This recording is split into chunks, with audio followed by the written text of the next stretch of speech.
Good day.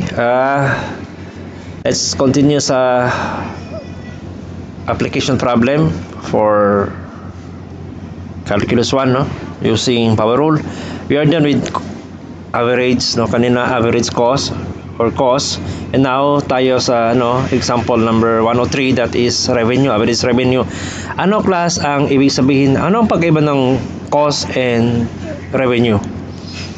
Okay, so sa cost tayo muna, explain natin, no? Then the other one is revenue. For example, no,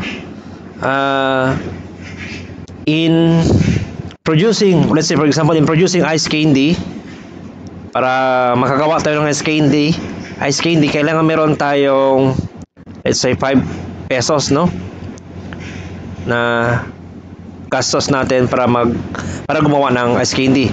Tapos binenta natin class ng 7 pesos, no? We sell ice candy, no? At 7 pesos. So ito class ang tinatawag niya na revenue. Can you follow? So in cost in producing ice candy is 5 pesos, then binenta natin ng 7 pesos. Ang 7 pesos na yun ang tawag sa revenue. And then ang profit, of course, ang profit, magkano ba binenta natin class? Di ba 7? Tapos magkano bang gasto mo? So 5. And then ang profit niya of course 2 pesos. So ibig sabihin profit is equals to revenue minus cost. Okay? So kung average cost and then average revenue, then average profit. Right? Ayun, no? Tanggalin ko muna ito. Then we'll try to answer 103. Okay, ano bang sabi sa 103? Average revenue. So, Summertime Fabrics finds that the revenue, so alam na natin kung ano ibig sabihin ng revenue, finds that the revenue in dollars from the sale of X jackets is given by R of X. Okay, R of X is equals to 85 square root of X. Okay, so ulitin ko, no? Summertime Fabrics finds that the revenue in dollars from the sale of X jackets is given by the equation R of X is equals to 85 square root of X. Ano ang nakadefine na R class? Ano ibig sabihin ng R? Ang ibig sabihin ng R sa problem na to is the revenue. R of X, meaning R is a function of X, or ang value ng R nakadepende class sa value ng X. Kung ang X natin ay 1, then that is $85. Diba? And then kung ang X natin ay 4, so 2 times 85, that is $170. Okay? So ang R natin nakadepende class sa value ng X. Okay? Our R is the revenue in dollars, and X, of course, may sinabi dyan, X jackets, that is the number of jackets produced. Right? So we can write, para hindi tayo dito, tanggalin na natin ang R of X, no? R na lang. So your equation will be R equals 85 square root of X. Okay, the unit of R is dollars, that is revenue. So alam na natin kanina kung ano ang ibig sabihin ng revenue. Right? So ano ba yung tanong dito, class? Find the average revenue. So, may sinabi dito average revenue. Paano natin, class? Kasi ang R equals 85 square root of X is not average revenue. It is revenue. Paano natin gawing average revenue? O gumawa muna tayo, class, ng average revenue kasi sinabi dito, find the rate, no? Find the rate at which average revenue. Okay, so ang R equals 85 square root of X is not average revenue. It is revenue. So dapat hanapin natin muna kung ano ang average revenue. So we will denote average revenue as AR, okay, is equals to, actually, no, kanina, ang revenue or average, you just add then divide by number of, let's say for example, no, kanina na example natin, let's say 7, 5, then 7, tapos let's say 11. O para makuha mo yung kanyang average, you just add 5 plus 7 plus 11 divided by how many? 1, 2, 3. So, divided by 3. Yun ang ibig sabihin ng average. So, dito class is average revenue. That is actually revenue or the number of jacket being produced. Okay? So, average revenue, average revenue is equals to, ano bang revenue natin class? 85 square root of x over x, the number of jackets. So, ito ang equation ng, ito class ang equation ng average revenue. Right? So, ito, this one, 85 square root of x is the equation for revenue only.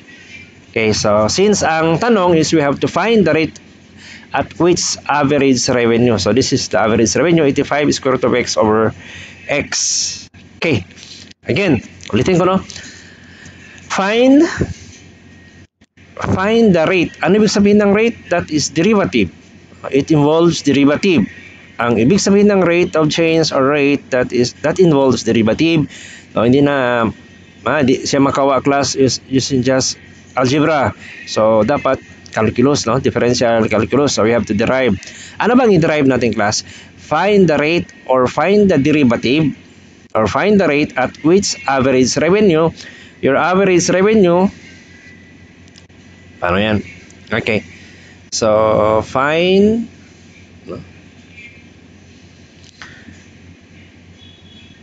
the rate at which the average revenue. So rate, no? May sinabi dito na rate or derivative, no? Rate or derivative, math class, lagyan mo ng D yan, no? Yan. Hindi nang ano, rate at which average revenue, alright, is changing when 400 jackets. Ano ba yung jackets class? That is our x, dx. Okay, sorry. dx.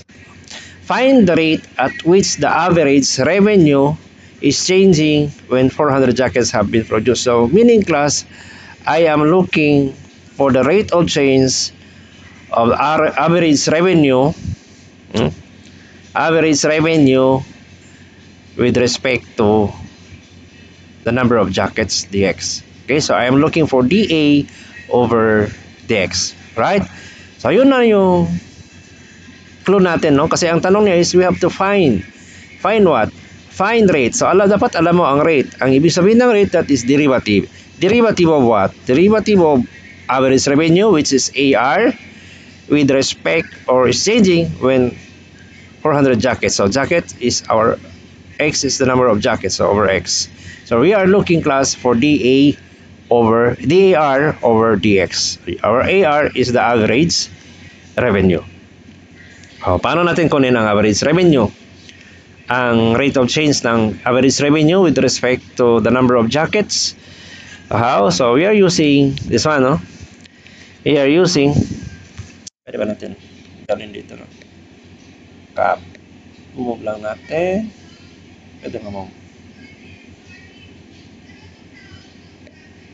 Ay, ko. Sorry. So, ano ba ang AR class? Average revenue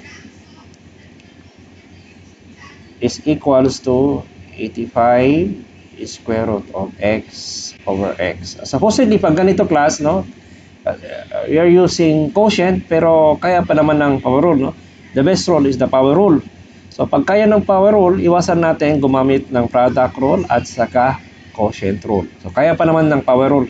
So, how will you use power rule? To solve what? To find dA over dx, meaning we have to derive A para maging dA with respect to x para maging over dx. So we are using, but actually class, no, nakikita natin naka-quotient, pwede ng quotient pero mas mainam class pag power rule. So kaya pa naman ng power rule. So the best rule is using power rule. So how? Simplify natin muna, no? Okay. So, average revenue, how will you simplify this one? That is actually 85. Hindi pa tayo nag-derive, no? Yan, no? square root of x, that is, sorry, yan, over x. That's how will you simplify? You will, of course, divide this one, no? You will divide this one. Ano ba ang rules, class? Average revenue, 85. Just subtract the, kasi the same base x, we have to subtract the exponent. Yeah. So, average revenue is equals, di pa tayo nag-derive? 85x 1 half minus 1 is negative 1 half. So that's the time we can derive this one. Derivative of AR with respect to x is dA R over dx, right? Equals, ano bang steps natin? Unahin ang exponent ng negative 1 half times 85, and then copy x negative 1 half minus 1. Okay? So, yan, no? Tapos ng derivation. So, we have to simplify using your algebra. So, we have to simplify this one. So, dAR over dx equals, that is negative 85, no? Over 2. Sorry. Ayusin ko. Negative kasi negative times positive is negative. Then, of course, 85 over 2. And then, x negative 1 half minus 1 is actually negative 3 over 2. Tama ba? 1 half, yan, minus 1. Pag ayaw maniwala, i-calculator mo, that is negative 3 over 2. Negative 3 over 2. Okay. So, again, ano ba yung x natin? Dapat, no, in simplifying this one, dapat ang exponent ng x will be positive. Is positive. So, just get the reciprocal. Actually, algebra na ito, no? dAR over dx equals negative 85 to then x 3 over 2. So, dAR over dx equals negative 85 to, ano bang x natin? Ano bang x natin? What's 400? Okay, so 400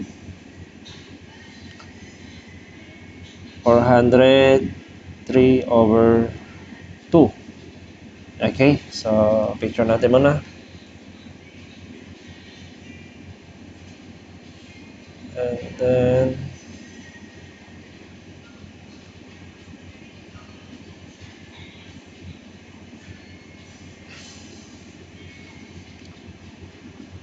all clear. And then negative 85 2 by what? 2 by 400, no? Exponent, exponent what? Fraction 3 over 2 equals what? Negative 5.3125, that is 0.00. Ano ang answer nyo? The answer is what?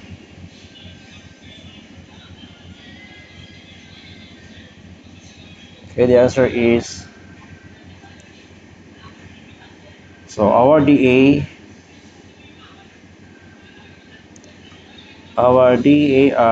over dx is equals to negative, ito yun. So 5, no?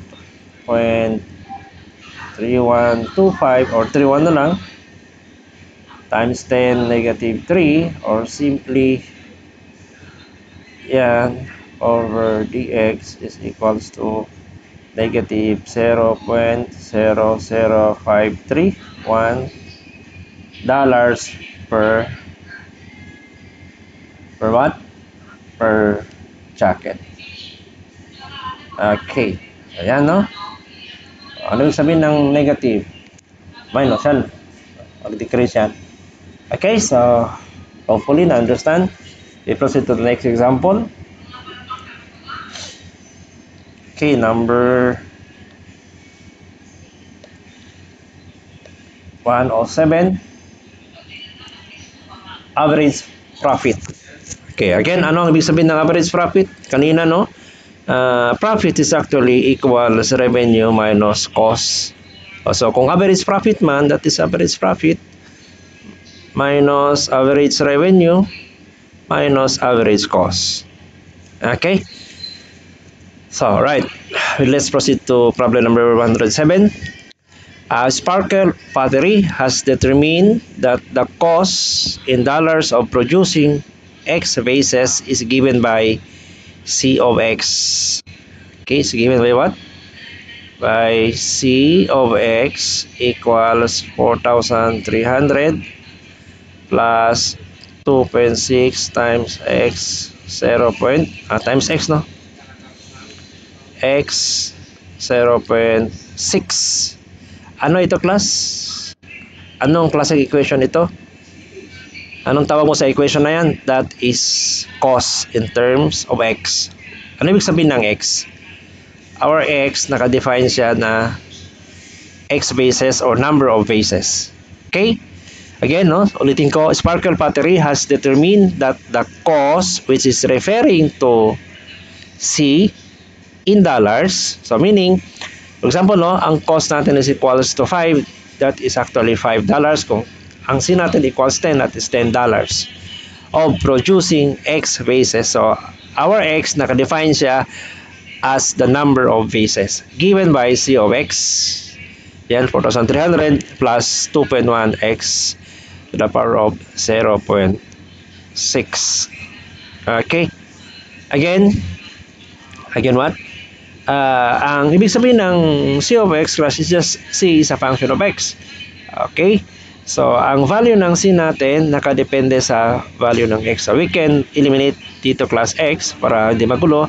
So, your C or equation of the cost of producing X vases is 4,300 plus 2.6 X 0.6. Okay? Now next, ano bang next? So if the average revenue, sabi dito, no? If the average revenue from the sale of X vases is given by R of X, average revenue, no? So alam na natin kung ano ibig sabihin ng revenue. I mean, if the revenue, so R of X given, no? Equals 65 X 0.9, no? Find the rate. Ito mo na-explain ko, no? If the revenue from the sale, so alam na natin kung ano ibig sabihin ng revenue. Ito siya. If the revenue from the sale of X vases is given by R of X, 65 X to the power of 0.9, sa meaning class, our R is the revenue, then X is the number of vases. Okay? So, our R is a function of X, meaning ang value ng R natin nakadepende sa X. We can eliminate dito class X, so R na lang, which is 65. Yan. 0.9.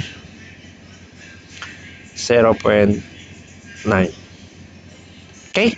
So again, ang tanong dito is find the rate. Ano ibig sabihin ng rate? That is derivative. Derivative ng ano? Ng average profit. Average profit per base in changing when bases is what? Is when 50 bases have been made and sold. So, paano natin gawin, class? Paano natin gawin? Okay, so we are looking for the average. Find the rate. Find the rate at which average profit. So, average profit natin is AP class, no? Per base when changing. Per base is changing when 50 bases have been made and sold. So, since we are looking class for average profit, so ang average profit class is equals to average revenue minus average cost. Ano ang average revenue natin? A. ACR. Average revenue, AR, no? Again, that is actually equals revenue over the number of bases. So which is represented by variable X. So that is 65 X 0.9 over X. You follow? And then what is average cost? Average cost is equals to what? 4,300 plus 2.6 times 10 times 10 x 0.6. So average cost over the number of bases. Okay? So paano natin kunin ang average profit? Palitan ko ng color, no? Diba, our average profit is equals to average revenue minus average cost. Yun ang average profit. Ano ba ang average revenue natin? That is 65 x 0.9 minus x over x, then minus what? Minus average cost 4,300 plus 2.6 x 0.6 over x. Okay, so yan, no, ang average cost natin, average profit. So simplify ko muna, no, ang average profit. So since they are the same x, no, anong gawin natin dito? So that is average profit is equals to 65. That is actually x 0.9 minus 1, diba? And then minus separate natin, no, magiging 4,300 over x yan, pero tanggalin ko na ito, lagay ko na lang dito sa taas, magiging negative reciprocal, so magiging x negative 1, diba? Plus minus, no, positive times negative, diba? This one, no, negative times positive is negative. Okay, minus what? Minus 2.6, actually x 0.6 minus 1. Okay, so simplify natin. Our average profit AP is equals to 65 x 0.9 minus 1, 0.9 minus 1 equals SD negative 0.1. Alright, minus yan, minus, hindi pa tayo nag-derive x 0.6 0.6 minus 1, that is 0.4. Let's see. Okay, negative 0.4. Yan ang average na profit, no? Yan ang equation ng average profit. But ang tanong is we have to find the rate. No, we have to find the rate. Ang ibig sabihin ng rate, that is pwede tanggalin ito. Erase. Yan. Ang ibig sabihin ng rate, that is, yan, lagyan natin ng rate, no, derivative. Di what? Rate at which average profit what? Per base is changing when X bases has been made and sold. Okay, that is actually dx. Yeah, so ito ang hahanapin natin. Find the rate at which the average profit per base is changing when 50 bases has been made and sold. So meaning we are looking class for DAP over DX. Ano ibig sabihin ng AP? Average profit. Ano ibig sabihin ng X natin? That is actually the number of bases, which is 50 bases. Okay? So nasaan ba class ang AP natin? Ito, na-solve natin kanina, no? Our AP is this one. So we have to derive, no, to get DAP over DX. We have to derive DAP with respect to X, that is equals to DAP, sorry, DAP over DX is equals to, okay, walang like terms, no? So, pag ganito, unahin mo na ang exponent, negative 0.1, then 65, x, negative 0.1, sorry, then 0.1 minus 1, then of course, minus, okay, then negative ang exponent, that is negative 1 times 4,300, and then x minus 1 minus 1, derivative ito, no? And then next is minus natin, minus what? Minus negative 0.4 times 2.x times x, rules ng power rule. We are using power rule, no? So, negative 0.4 minus 1. So, yan, no? Derivative. Then, we have to simplify this one using your algebra. Okay, so dAP over dx is equals to negative 0.165 x. Okay, so that is actually negative 1.1, no? And then negative times negative, that is positive. Sorry, that is positive. Positive what? 4,300 x negative 2. And then negative times negative, that is equals to positive 0.4 times 2.6. 0.4 times 2.6, tama na, equals, how much? 1.04. So 1.04 x what? Okay, x negative 1.4, no? Negative 1.4. So yan, no? And then again, to simplify this one, dapat may x kasi tayo 50, no? How much is x? 50 bases. Our x is 50, given siya, no? 50 bases. Okay, so we will just substitute it, pero dapat ang exponent natin ang exponent ng x naka-positive. So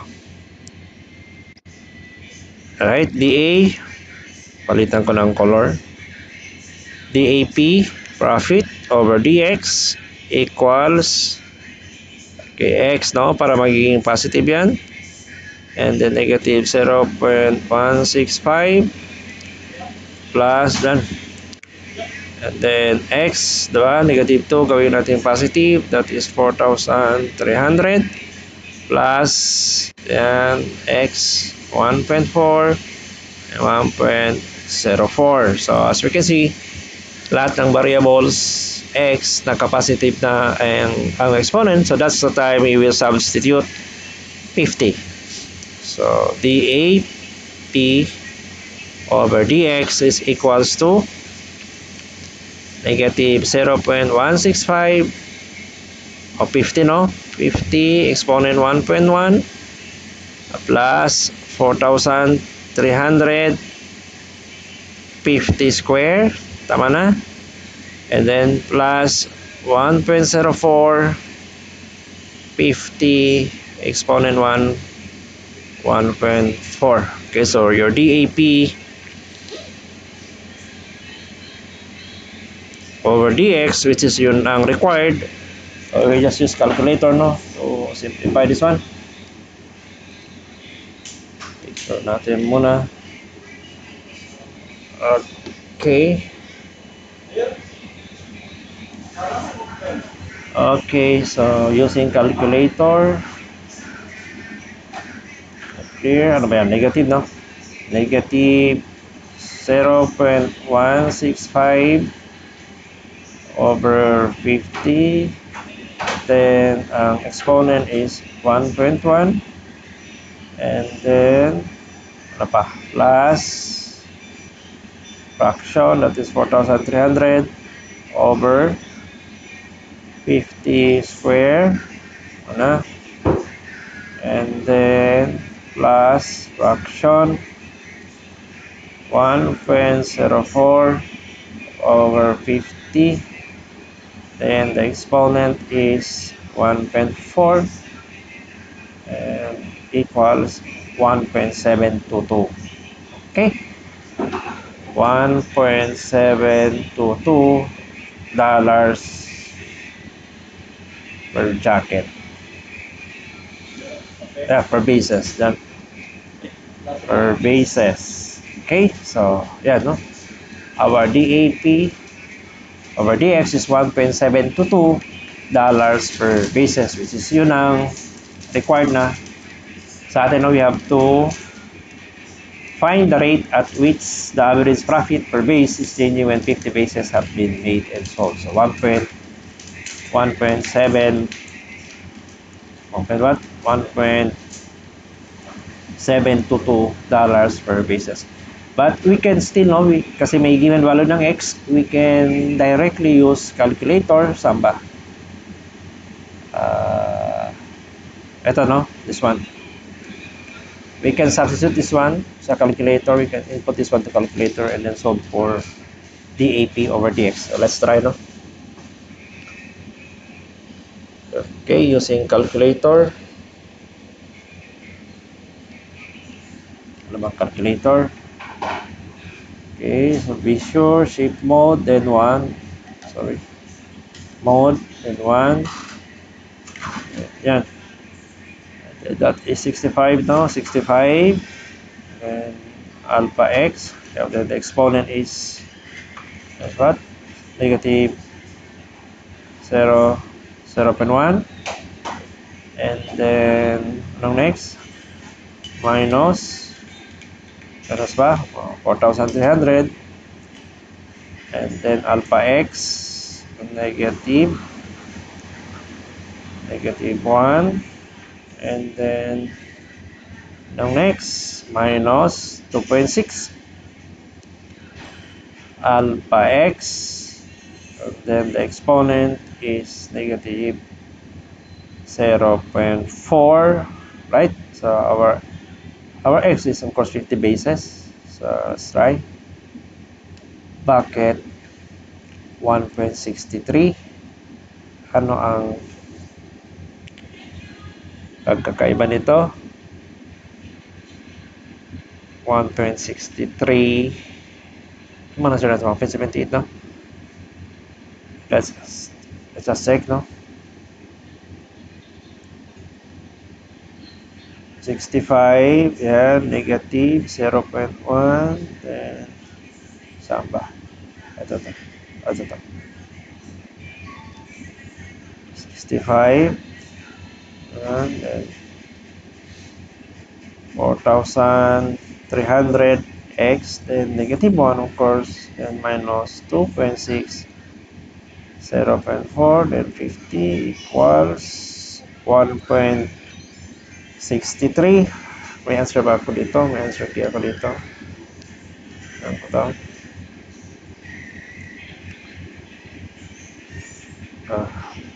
Okay.